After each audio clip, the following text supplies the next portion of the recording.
جو علی سے ادنا سا بغض بھی دل میں لے وہ حضرت تو نہیں رہتا نا. ہاں اگر آپ کے دل میں یہ سوال آیا تو یہ ایمان ہے, اس لیے سوال آیا کہ بھائی جو علی سے بغض رکھے اسے کیوں حضرت کہہ رہے ہیں, اسے آپ حضرت کیوں کہہ رہے ہیں. تو آپ پوری بات سن لیجئے پھر انشاءاللہ فیصلہ کیجئے. تو حضرت بریدہ یہ بات خود سنا رہے ہیں, یہ ان کا بڑا پن ہے. تو کہتے ہیں کہ آقا علیہ الصلوۃ والسلام نے ہمیں ایک جنگ پہ بھیجا اور ہمارے سپہ سالار مولا علی المرتضیٰ کو قرار دیا. مولا کائنات میدان میں اترے اور جنگ فتح ہو گئی, اور ایسا ہو ہی نہیں سکتا کہ علی اترے میدان میں اور جنگ فتح نہ ہو. جنگ بولیے تو ہو ہی نہیں سکتا, فتح ہو گئی. مولا کائنات نے مال غنیمت میں سے ایک لونڈی کو قبول فرمایا. اب حضرت بریدہ کہتے ہیں علم کم تھا, بجائے مولا علی سے پوچھنے کے میں نے چونکہ اندر نفرت تھی, میں نے موقع کو غنیمت جانا اور مولا علی کو معاذ اللہ بدنام کرنے کے لیے اس کو مناسب موقع جانا. تو ایک اور بھی شخص تھا جس کا دل صاف نہیں تھا اس وقت مولا علی کے لیے, اس نے خط لکھا اور مجھے دیا اور میں پہنچ گیا رسول اللہ صلی اللہ علیہ وسلم کے پاس. آقا علیہ الصلوۃ والسلام کے پاس مولا علی پہلے ہی پہنچ چکے تھے حج کے موقع پہ نا, حجۃ الوداع مولا علی نے ساتھ یمن سے ڈائریکٹ اتر گئے تھے, یہ یمن فتح ہوا تھا تو آپ کو بتا رہا ہوں, تو ڈائریکٹ پہنچ گئے تھے مولا علی ادھر. حضرت بریدہ کہتے ہیں میں جب پہنچا تو آقا علیہ الصلوۃ والسلام آخری خطبہ دے کے حجۃ الوداع واپس آ رہے ہیں غدیر خم کے مقام پر. کہاں بولیے, اہل محبت ہیں ماشاءاللہ. کہاں پہنچے بولیے حضور. کہتے میں پہنچا اور جاتے ہی میں نے کہہ دیا. توجہ ہے دوستو, یہ میں آپ کو روایت اختتامی روایت دے رہا ہوں, توجہ سے سنیے گا, توجہ میری طرف, جاگ کے بیٹھیے گا. کہتے جیسے میں نے جا کے سلام کیا میں نے کہا یا رسول اللہ علی نے کام خراب کر دیا, انہوں نے تو فلان لونڈی لے لی مال غنیمت سے. آقا علیہ الصلوۃ والسلام نے جب یہ سنا حضور کے چہرے کا رنگ بدل گیا. اپنے لیے غصہ کرنے والوں, اپنے باپ کے لیے غصہ کرنے والوں, یہ ہے وہ میدان جہاں ایمان کے لیے تمہیں غصہ آنا چاہیے.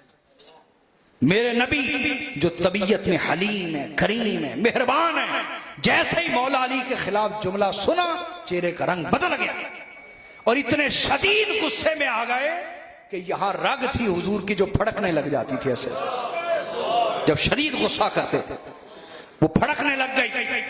میرے آقا نے فرمایا سب کو جمع کرو میرے خیمے کے پاس. جمع کیا. آقا علیہ الصلوۃ والسلام نے ارشاد فرمایا ما بال اقوام ينتقصون علیہ, فرمایا ان لوگوں کا بنے گا کیا جو علی کی شان میں کوئی نہ کوئی نقص ڈھونڈنا چاہتے. اللہ نے اسے پاک کیا ہوا ہے اور یہ چاہتے ہیں کہ علی کی شان میں کوئی نہ کوئی نقص تلاش کرے, کوئی نہ کوئی عیب تلاش کرے. آقا نے فرمایا فمن تنقص علیًا فقد تنقصنی, سن لو جس نے علی کی شان کو کم کرنے کی کوشش کی اس نے مصطفیٰ کی شان کو کم کرنے کی کوشش کی. یہ رسول اللہ کا اعلان سنا رہا ہوں, یعنی اہل بیت کے متعلق جو بھی تمہارا رویہ ہوگا وہ صرف اہل بیت کے لیے شمار نہیں ہوگا, بلکہ وہ براہ راست تمہارا ہر رویہ محبت کا یا نفرت کا, وہ براہ راست رویہ مصطفیٰ کے ساتھ شمار ہوگا. آقا نے فرمایا جس نے علی المرتضیٰ کی شان میں کمی کرنے کی کوشش کی اس نے میری شان میں کمی کرنے کی کوشش کی. اور پھر فرمایا بریدہ تجھے خبر نہیں وَمَنْ فَارَكَ عَلِيًّا فَقَدْ فَارَكَنِي, اے بریدہ تجھے خبر نہیں جس نے علی کو چھوڑ دیا اس نے مجھے چھوڑ دیا. بھلے عشق رسول کے دعوے کرے, ایمان کے دعوے کرے, عاشق رسول کہلائے, درود و سلام پڑھے, سو جگرتے کرے, جس نے علی کی ذات کو اور اس کے دامن کو چھوڑ دیا اس نے مجھے چھوڑ دیا. آقا علیہ الصلوۃ والسلام اصل میں یہاں سمجھانا یہ چاہتے ہیں کہ فقط میرا کلمہ پڑھنے سے میرے ساتھ نہیں جڑو گے, فقط مجھ سے محبت کے دعوے کرنے سے میرے ساتھ نہیں جڑو گے, میرے ساتھ جڑنا چاہتے ہو تو پہلے علی کے قدموں سے لگ جاؤ. تمہیں جتنا علی کا عشق مزہ دے گا اتنا عشق مصطفیٰ عطا ہو جائے گا. تمہیں جتنا ذکر علی مزہ دے گا اتنا ہی ذکر مصطفیٰ کا نور نصیب ہو جائے گا. جو علی سے جدا ہو گیا وہ. اور پھر فرمایا بریدہ تجھے خبر نہیں ان علی منی وانا منہ. ہائے ہائے ہائے. فرمایا بریدہ تجھے خبر نہیں بے شک علی مجھ سے ہے اور میں علی سے ہوں. بے شک علی مجھ سے ہے اور میں. اس کے کئی معنی میں نے اس کتاب میں دیے ہوئے ہیں. دعا فرمائیں جلد چھپ جائے انشاءاللہ آپ کے پاس ہوگی. کئی معنی میں تفصیل میں نہیں جا رہا. تو فرمایا تجھے خبر نہیں بریدہ کہ علی بے شک مجھ سے ہے اور میں. اور پھر فرمایا بڑا خاص آقا علیہ الصلوۃ والسلام کا اعلان. فرمایا بریدہ تجھے خبر نہیں علی کی شکایت لے آیا خلق من طینتی. فرمایا خلق من طینتی تجھے خبر نہیں بریدہ علی کو میری مٹی سے بنایا گیا ہے.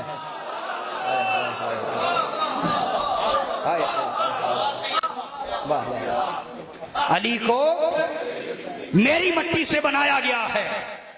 اگر علی کی مٹی دیکھو گے وہ بھی میری ہے اور علی کے جو اندر روح کا نور ہے تو وہ بھی ان علی منی.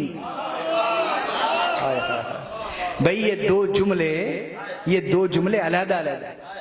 پہلے کا تعلق روح سے ہے دوسرے کا تعلق بدن سے ہے. تو فرمایا علی کی اگر مٹی کو جس سے اس کا جسد اور جسم بنایا گیا دیکھنا چاہتے ہو دیکھو گے تو فرمایا خلق من طینتی علی کی مٹی جس سے اس کا جسم بنایا گیا وہ میری مٹی ہے. علی کو میری مٹی سے بنایا گیا. اور اگر اس کے اندر جو روح کا چراغ روشن ہے اس کو دیکھنا چاہتے ہو تو علی کی روح اور نور بھی میرا نور ہے. آیا ہے علی کا نور اور ظہور بھی میرا ظہور اور نور ہے. تو فرمایا علی کو میری مٹی سے بنایا گیا.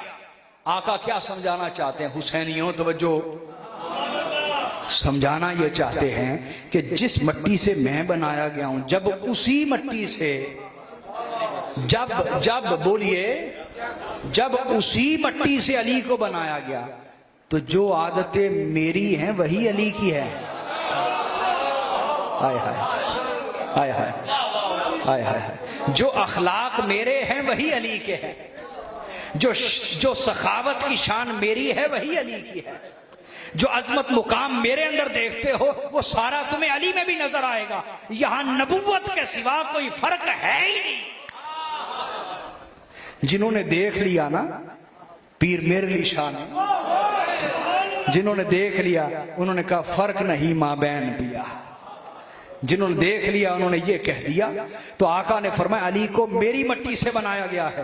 لہٰذا جس طرح کے اخلاق اطوار عادات سیرت کردار طبیعت میری ہے وہی تو علی کی ہے. لہٰذا اگر علی پر اعتراض کر رہے ہو تو تم اس پر نہیں بلکہ مجھ پر اعتراض کر رہے ہو. تم بولیے. اور پھر فرمایا اے بریدہ تجھے خبر نہیں اما علمت ان لی علی اکثر من الجاریت التي اخذ. اے بریدہ تو ایک چھوٹی سی بات پہ شکایت لے آیا کہ علی نے یہ لونڈی لے لی مال غنیمت میں سے. یاد رکھ علی کا حصہ تو مال غنیمت میں سے بہت زیادہ بنتا تھا. اس نے اپنا حصہ تمہارے لیے چھوڑ دیا کہ تمہیں مل جائے. نہیں بات سمجھے. اس نے اپنا حصہ تمہارے لیے چھوڑ دیا بجائے اس کا احسان مانتے اس کی شکایت لے کے آگے میرے پاس. اور پھر فرمایا اے بریدہ انہ ولیکم من بعدی. بریدہ تجھے خبر نہیں کہ میرے بعد تم سب کا سرپرست علی المرتضی ہوگا.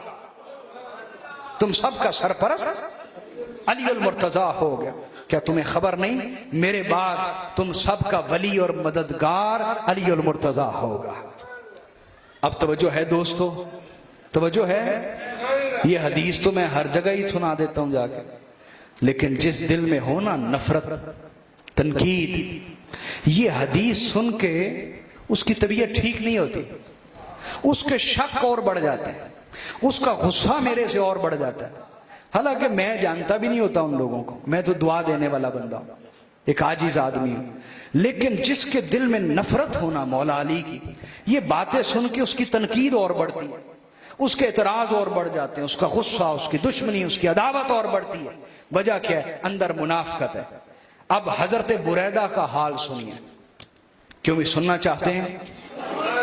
بولیے نا، یہ میں نے ایسے نہیں سنانا جیسے آپ ڈھیلے بیٹھے ہوئے ہیں، صرف ادھر یہ جو ادھر کے بزرگ حدیث بڑے بڑے سنتے ہیں، لیکن حضرت بریدہ نے جب سنی، جب آقا علیہ الصلوۃ والسلام کے یہ الفاظ سن لیے، توجہ کیجئے گا صاحبان، توجہ، جب یہ باتیں حضرت بریدہ نے سنی، توجہ ہے نا، مجھے سمجھ آ جائے گی اگر آپ کو سمجھ آئی تو، جب یہ ارشادات، یہ اعلانات، یہ حدیث، یہ فرامین مصطفیٰ حضرت بریدہ نے سن لیے تو سننے کے بعد بیٹھے نہیں رہے بلکہ تڑپ گئے۔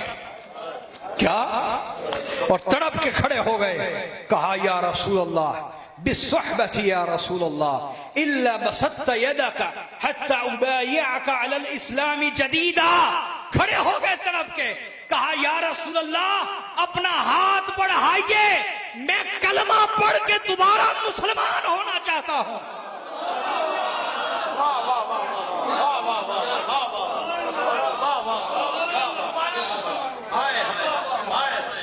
نہیں سمجھے، نہیں سمجھے، حضرت بریدہ تڑپ کے کھڑے ہو گئے کہ حضور بالصحبہ، اس صحبت کی قسم ہے آپ کو جس سے آپ نے مجھے نوازا ہے، اس صحبت کی قسم ہے آپ جس سے آپ نے مجھے نوازا، حضور اپنا ہاتھ بڑھائیے، میں کلمہ پڑھ کے دوبارہ مسلمان ہونا چاہتا ہوں، میں دوبارہ مسلمان ہونا چاہتا ہوں۔ آئے اب آقا علیہ الصلوۃ والسلام نے یہ نہیں فرمایا بریدہ مسلمان تو تو پہلے ہی ہے، مسلمان تو تو استغفر اللہ استغفر اللہ پڑھ لے، نہ میرے نبی نے اپنا ہاتھ بڑھا دیا،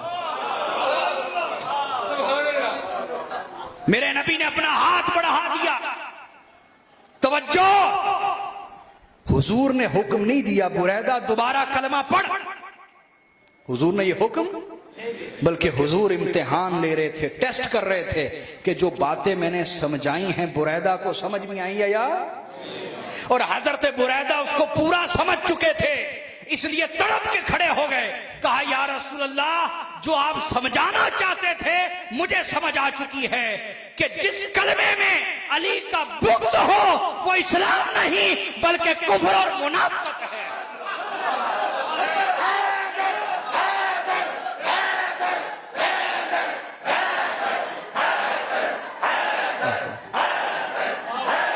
سلامت رہیے، سلامت رہیے۔ حضرت بریدہ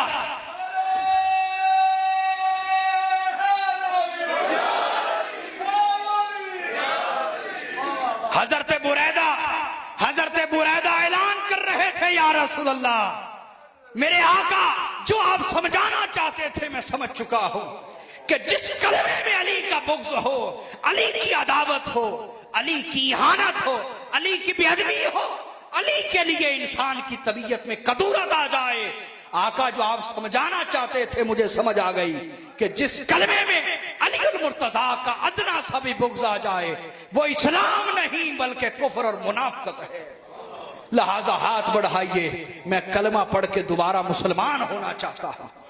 اور میرے آقا نے ہاتھ بڑھا دیے، کہتے فما فارقته حتى بايعته على الاسلام جديدا، میں اس وقت تک حضور کی بارگاہ سے نہ اٹھا جب تک حضور کے ہاتھ پر دوبارہ کلمہ پڑھ کے مسلمان نہ ہو گیا۔